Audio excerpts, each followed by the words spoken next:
Thank you, Mr Deputy Speaker. The electorate of North Sydney is bordered by the beauty of Sydney Harbour, the Parramatta and Lane Cove rivers and Middle Harbour. We are a community, as we are a city, that has been shaped by these incredible waterways. This is a phenomenon that is just not of recent times, but ancient as well.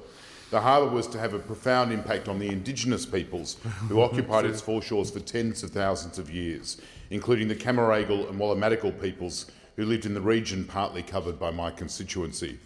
Protecting and preserving our harbour environment and its foreshores is a cause that has touched the hearts and minds of so many Sydney-siders.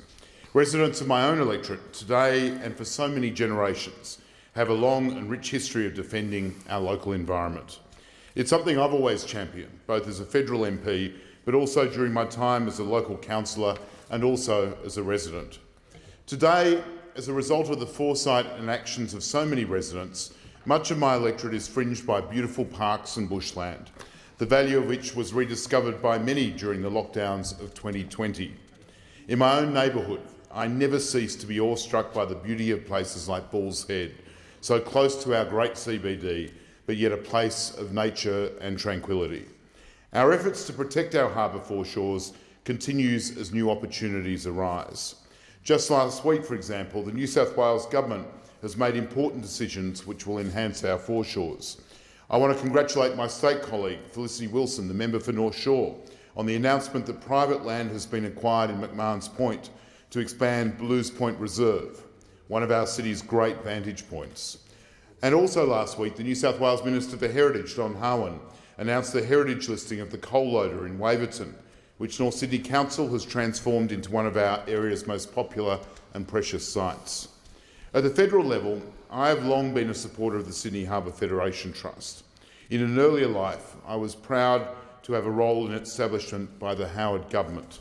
The Trust will go down as one of John Howard's greatest legacies for the people of Sydney and Australia. The Trust manages some of the jewels in the crown of Sydney Harbour, former defence sites which have been saved for all Australians. I am very pleased that legislation has now passed both houses of this parliament, which will ensure the role of the Trust and the protection of these sites continues in perpetuity. In my electorate, the Trust manages on behalf of the Commonwealth the Woolwich Stock and sub-base platypus.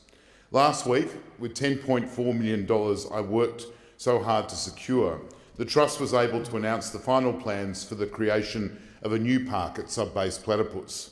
This will be a wonderful addition to harbourside open space on Neutral Bay, which I know will be enjoyed by both local residents and indeed all Sydney-siders. Mr Deputy Speaker, I also want to reflect on an anniversary which is being marked this month, which is so significant to the history of community activism to protect our harbour foreshores.